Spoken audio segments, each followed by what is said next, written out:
Hello everyone, welcome back to another video on my channel. Today I will be discussing the new Del Toro film, Nightmare Alley, versus the original 1947 version, Nightmare Alley, which also stars my husband Tyrone Power, as well as Joan Blondell, and many other cool people. The new film stars Bradley Cooper, who I always thought was related to Gary Cooper growing up, and then I realized was not. Anyways, he could be. It also stars Cate Blanchett as a psychologist, and she does a fantastic job. All I want in life is to move and act and talk like the way Cate Blanchett's character does in that film, because it is perfect. Rooney Mara is in it. She does an amazing job. As someone who is a stickler for historical accuracy, I will say the one thing is that Mara's eyebrows in the first half of the film were not accurate to the 1940s. Of course, maybe she works in the circus, she doesn't have time to shape her eyebrows, but I think most women at the time at least would make them a little thinner than the makeup artist did, but in the later half of the film they nailed it, so also maybe it was a specific choice, I don't know. Anyways, I should clarify a little bit of the plot. It's basically set in a 1940s circus tour, at least in the beginning, and this guy, Stanton, played by Bradley Cooper, he picks up this trick to basically be a medium, or like to connect with the people's past, or to read their minds or what they have in their bag. But he's warned, don't take this too far, like bad things will happen. And then it follows his journey. When Tyrone Power undertook this role in 47, it was a very unconventional role for him to play, as he was usually known to play suave leading men like in Alexander's Ragtime Band, in Old Chicago, and many of my other favorite films. So it was very unconventional for him to take this like dark, anti-heroic, like corrupted role, and I think the studio was very concerned that the film wouldn't end up making back all its money, which it didn't when it came out. But then later on in the 70s and otherwise, it kind of like re-emerged and became very popular in film noir and film lovers. So I definitely recommend, if you want to watch it, you can catch it on Criterion Collection. The new film, Del Toro's version, you can watch anywhere, movie theaters or inside your house. Bradley Cooper and Tyrone Power are both wonderful actors to play this role. I think Bradley Cooper is in the perfect stage of his life to kind of play a role like this, and same with Tyrone Power. The new film is an incredible adaptation of the book. It's not necessarily a remake of the 47 version, which I believe is something that Del Toro tried to emphasize, was they tried to stay more true to the story in the book. However, I've not read this book yet, which I will soon be purchasing, however, so correct me if I'm wrong. It's very true to film noir style, and it's really such a pleasure to watch Del Toro make a film noir but in color and with a huge budget, because the set design that they used is absolutely incredible. There's no, special computery effects. It's all real sets that they built, and it really gives you a wonderful, concrete, old school, I hate using the word old school, but sense of the 1940s circus and everything that went on. Film noir style cinematography kind of goes completely against the grain of normal Hollywood cinematography. They do not want to show the star's face, or at least they don't give it perfect lighting, which is definitely evident in Del Toro's version and the Power version. Sorry, I should be referencing the director instead of Tyrone Power for the 47 version, but Tyrone Power, here you go. Bradley Cooper's face often is completely in the dark, or they just illuminate half of his face. You can see like his eye and his cheekbone, and then the rest is completely in the dark.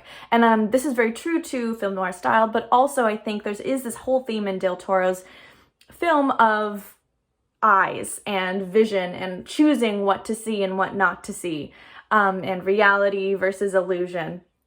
And so that is a huge theme, and I think the cinematography does a great job of that. At first I was annoyed because in the beginning of the film overall it just felt a little too gritty and dark, but then it lightened up, and I don't know, there's so many modern films and they just light things so dark in general, like regardless of shadow and style, just like everything is dark, and I'm like, I want to see, but that's just me. But they also did a very similar thing in the 47 version. However, it is a true film noir from that period, so that was just the general style, not to light people perfectly, or to have like half their face in shadow, or there's Venetian blinds or patterns, and that is also very telling of that period. The theme of eyes and seeing, there's this like weird cyclops preserved baby in a jar in Del Toro's version that I kind of feel signifies the eye of God, or being unable to escape that vision, or looking into your true self. And Del Toro's in one of the early scenes, again, I can't say that much about the plot because I'll just give it away, but one of the early scenes, Del Toro literally tells the entire plot in one scene, symbolically. But someone who's watched the film for the first time won't fully pick up on what exactly is about to happen, which makes it even more exciting. I actually could not recommend the new one over the old one or the old one over the new one. I think they both do very good jobs at telling their story.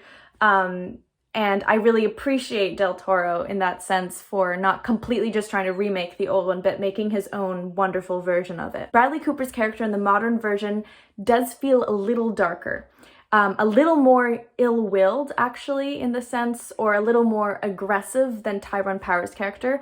Obviously, both their characters have been through a lot in the past, but Bradley Cooper's character and his backstory is emphasized a lot more, and it gives him a much more sinister feel, whereas Tyrone Power's version, you sympathize with him just a little bit more, even though I still sympathize with Cooper's character, but Tyrone Power's character, there's this like mistake that happens in the beginning of the film to both characters, and I won't give away what it is, but Tyrone Power's character genuinely feels more remorseful of it, but it is something that haunts him for the rest of his life, and that's what causes one of his many downfalls. The one scene that I actually appreciated more in the Tyrone Power version is when this old con kind of actor, who's Tyrone Power's character is having an affair with his wife at that moment of the film. The con character in his drunken haze performs like a reading or a mind reading of Tyrone Power's past life when he was a little boy and had a dog and had this memory, and he gives this fantastic performance. And Tyrone Power in the moment his character is really swept up in it, and he really believes that this guy is reading his mind or his past. And then at that moment, the old con begins laughing in his face. And she's like, oh, it's an old con. Like every old boy has had a dog and like growing up and gone in the field, whatever. And that's how he kind of reveals that he has this trick of reading minds, or it's not supernatural in that sense. But in the Del Toro version, the way that same scene plays out is a little darker and like not as fantastical. I just loved when this character in the 47 version just started laughing. It was just such a powerful and disturbing moment. The Bradley Cooper's version of the final scene is, in my opinion, better than the Tyrone Power version. However, if you just stop the Tyrone Power version at the same point where he delivers the exact same line as Bradley Cooper, then the ending's great. But then Hollywood kind of attached this slightly happier ending to the 47 version, which, I mean, is to be expected, to redeem him a little bit, to redeem their anti-hero. So that's why I don't think the ending was as effective, even though it is still heartwarming to watch. And I was kind of expecting Del Toro to do the same ending in the modern version. And then when they didn't, I was like, oh no, what's happening? So yes, I think that is kind of my initial thoughts on both films. I really cannot recommend one film over the other. I think they're both totally different and both tell a wonderful story. And I actually like watching the older versions first and then going and watching the newer versions. Del Toro's version is just a feast for the eyes, and lighting, if you're a cinematographer or a photographer, you will just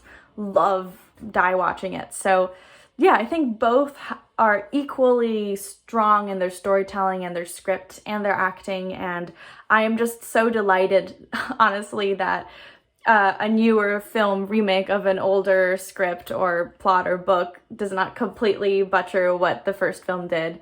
That is like a big point of contempt for me, contempt when I watch a remake and I go, ah, what are they doing? So yeah, I'm very happy with what was done, and those are my thoughts. Sorry, this was a really long video. Have a wonderful day. My Instagram and Twitter are @AnneMakasinski. See you next week. Bye!